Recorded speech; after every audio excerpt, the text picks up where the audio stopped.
In Quentin Tarantino's Once Upon a Time in Hollywood, Bruce Lee, an iconic martial arts legend, is portrayed in a way that has sparked a heated debate. There's a lot of evidence that Bruce Lee was this brilliant, insightful guy. And in that movie, they made him a caricature of that. And you have a problem with that? I did. I didn't like it because of there is like, it speaks of a white supremacy thing. Some feel that Quentin Tarantino completely humiliated Bruce Lee.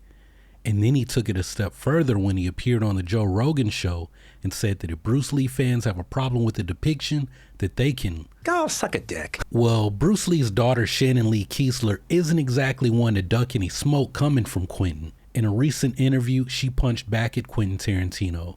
So let's delve into the controversy surrounding Bruce Lee's depiction and the ongoing feud between Quentin Tarantino and Bruce Lee's daughter, Shannon Lee. Let's rewind to the 1960s. It was a time when Bruce Lee was revolutionizing the world of martial arts. His lightning-fast strikes, charismatic persona, and unwavering dedication to his craft transformed him into a global phenomenon, inspiring countless individuals worldwide. When Bruce Lee first came to Hollywood, no one knew anything about Kung Fu and Chinese martial arts. Reporters were asking him what kind of karate he studied and if he had a black belt. But by the time Bruce Lee passed, the martial arts craze was in full effect in the United States, and everybody was out Kung Fu fighting. Bruce Lee is probably the most influential martial artist to have ever lived. 50 years after his passing, he still makes the covers of magazines. People still argue about him online, and there's enough interest in his life that he's getting another biographical film. So with Bruce's standing in the world of martial arts and in pop culture, why would Quentin Tarantino attempt to tarnish his image? The fact is that what Tarantino did is deeply problematic, and his justification for Bruce's portrayal is deeply flawed. Fast forward the clock to 2019 when Quentin Tarantino's Once Upon a Time in Hollywood hit the silver screen. In a scene that has since become the crux of the controversy, Bruce Lee, played by Mike Moh, engages in a heated altercation with Cliff Booth, portrayed by Brad Pitt. This particular scene triggered a fierce backlash from fans, martial artists, and Bruce Lee's own family, led by his daughter Shannon. The scene in question had Bruce Lee saying that he could make Muhammad Ali a cripple if they fought, which escalated into a fight between Cliff Booth and Bruce Lee. Now, some people point out that Bruce Lee fans shouldn't be too upset over the scene. Yes, it did look bad that Cliff slammed Bruce into a car the way he did, but the fight ended in a draw. The problem isn't that scene itself, but I mean, yes, Quentin Tarantino did actually go out of his way to humiliate Bruce Lee. Brad Pitt later revealed that Bruce Lee was actually going to lose the fight due to a cheap shot from Cliff. Brad Pitt was very close friends with the late Brandon Lee, Bruce Lee's son, and he pretty much refused to do the scene as it was originally written. Now, the bigger problem is this. Quentin Tarantino gave a bunch of interviews while promoting the novelization for Once Upon a Time in Hollywood, and he said that everything in the problematic scene was based on his research on the real Bruce Lee. But the thing is this. All of Tarantino's research was flawed, and everything he said in these interviews about the real Bruce Lee, it's all wrong. Tarantino said that Bruce Lee hated American stuntmen. Bruce Lee was arrogant with them on the set. He never respected them. He was always hitting them because he wanted everything to look real. Tarantino's character, Cliff Booth, is supposed to be an amalgamation of the real-life stuntmen Hal Needham and Judo Gene Lebell. Tarantino said that Judo Gene Lebell was brought onto the set of the Green Hornet to act as kind of an enforcer because Bruce Lee kept hitting the stuntmen, and they had a skirmish that was meant to teach Bruce Lee a lesson and respect the stuntmen. Now, I've read multiple articles that talk about the real fight that this scene in Once Upon a Time in Hollywood is supposed to be based on, and they all cite Judo Gene Lebell's autobiography as their source. The problem is that none of the people writing these articles have actually read Gene Lebell's autobiography, and neither has Quentin Tarantino.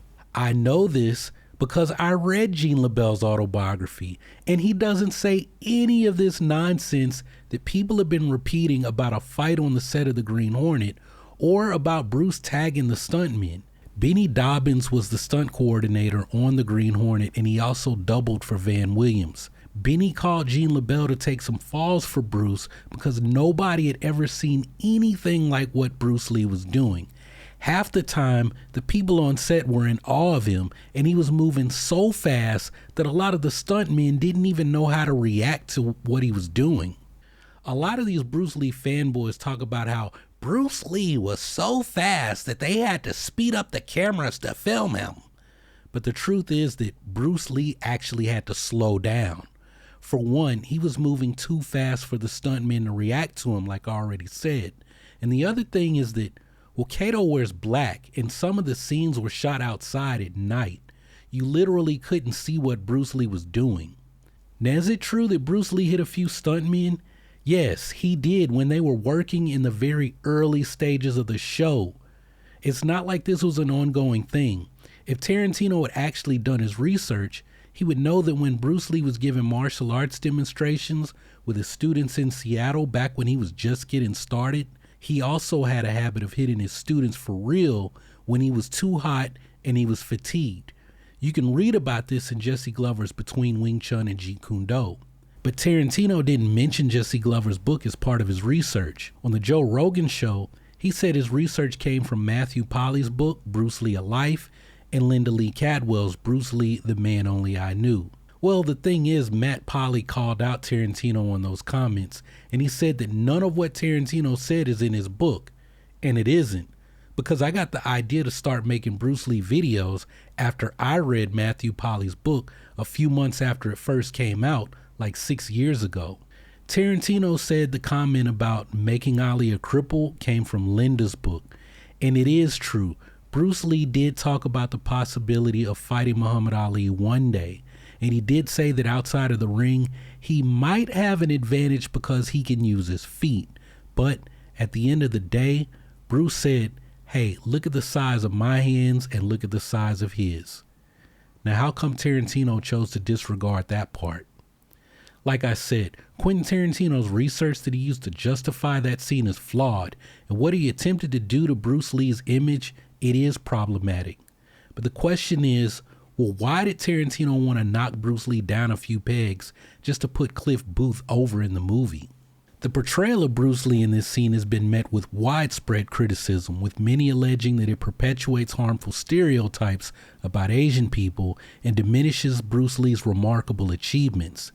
Shannon Lee, Bruce's daughter, has been a vocal critic of Tarantino's depiction, calling it disrespectful and insulting.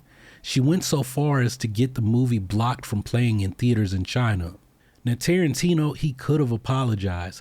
He could have said that it was a joke. I mean, I've had people attempt to explain the scene to me, and they said that the fight doesn't actually happen. It's just something that Cliff imagined. Well, if it's something that Cliff only imagined, or if it was only intended to be a joke, then why did Tarantino double down on his depiction of Bruce Lee when he gave interviews while he was promoting the book? Tarantino said that everything he depicted was based on his research into the real Bruce Lee, and he pretty much said that anyone who doesn't like it, go suck a dick. So what about Bruce's widow, Linda? Go suck a dick. What about Bruce's friends and students who are still around? Go suck a dick. What about Bruce Lee's granddaughter? Go suck a dick. What about Bruce Lee's fans who want to know about the real Bruce Lee and not the latest thing in a clickbait video posted on YouTube? Go suck a dick.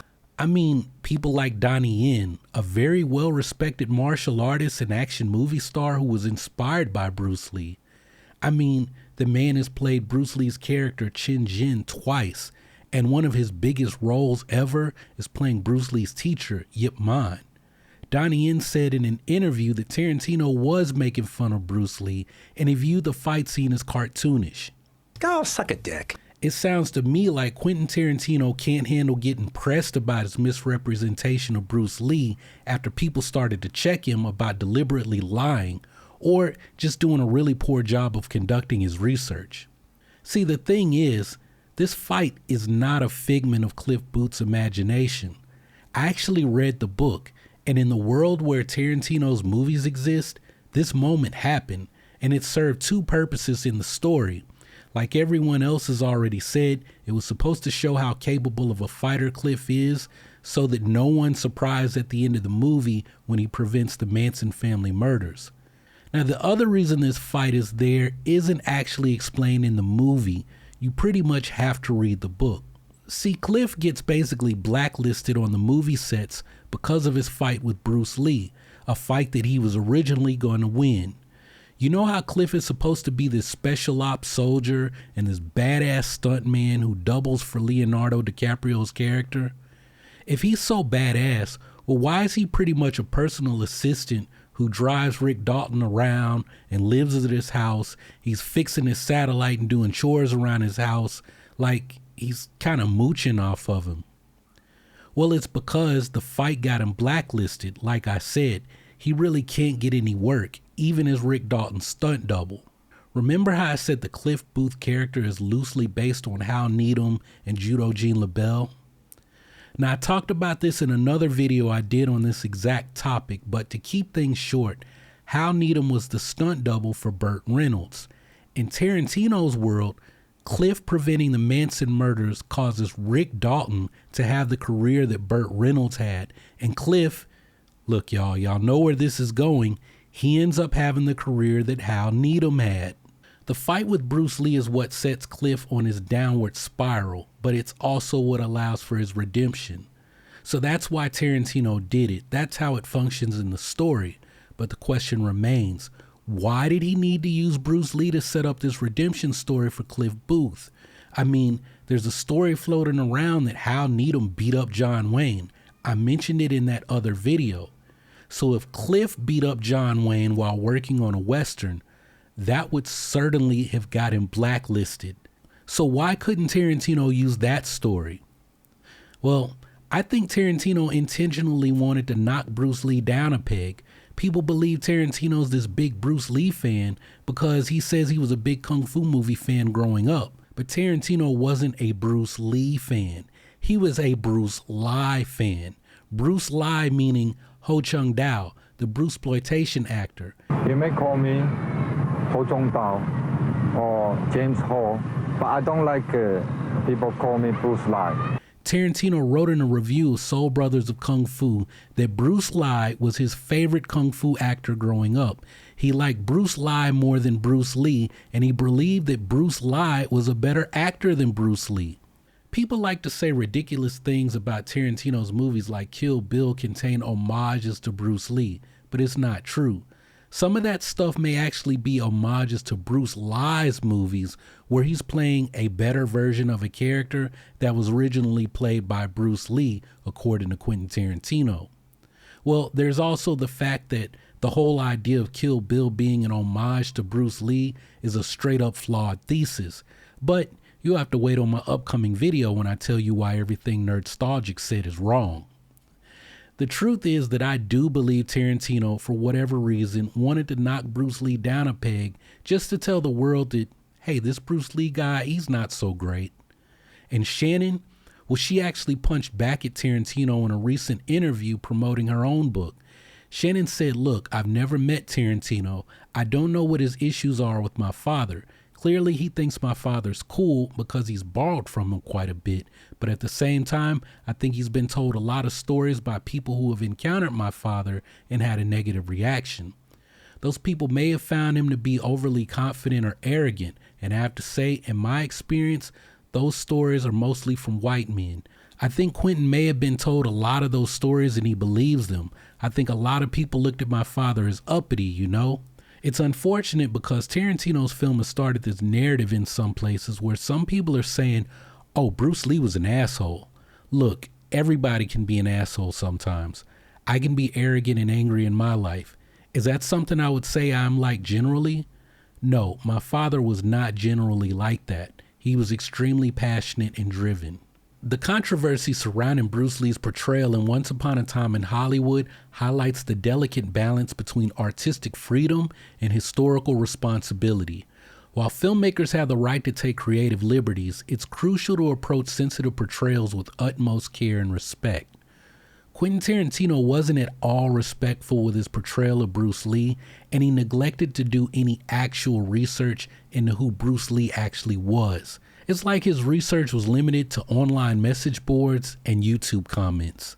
Donnie Yen was highly critical of Bruce Lee's depiction in Once Upon a Time in Hollywood, and Donnie Yen is one of the most respected martial artists in the world, and his opinion carries a lot of weight.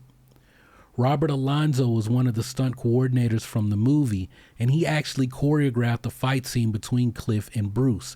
He was not comfortable choreographing the fight scene, and it was his revelation in an interview that Brad Pitt refused to do the scene with Bruce Lee losing is also significant. It suggests that even within the film's production team, there were people who felt that Tarantino's portrayal of Lee was unfair and disrespectful. Tarantino has not apologized for his portrayal of Bruce Lee or even acknowledged that it has been controversial. This suggests that he's either oblivious to the impact of his work or that he just doesn't care. But while promoting her upcoming book, In My Own Process, Shannon Lee's final words about Tarantino's comments about Bruce Lee were this. She said he could shut up about it, that would be really nice, or he could apologize and he could say, I don't really know what Bruce Lee was like. I just wrote it for my movie, but that shouldn't be taken as how he really was. At this point, it's clear that Quentin Tarantino's portrayal of Bruce Lee in Once Upon a Time in Hollywood is deeply flawed and problematic. And it's important to continue to challenge Tarantino's work and to hold him accountable for his misrepresentation of real-life figures who have left a lasting positive impact on the world. Now, if you want to hear a true story about Bruce Lee, like what happened when he crossed fists with a well-known Goju Ryo karate master, then you won't want to miss this video, so make sure to check it out. Stay tuned for more real stories and deep dives into Bruce Lee's life, his real fights and challenges, and things that you probably never knew about his movies. So y'all keep training, remember to breathe, and come back and holler at me on the next video.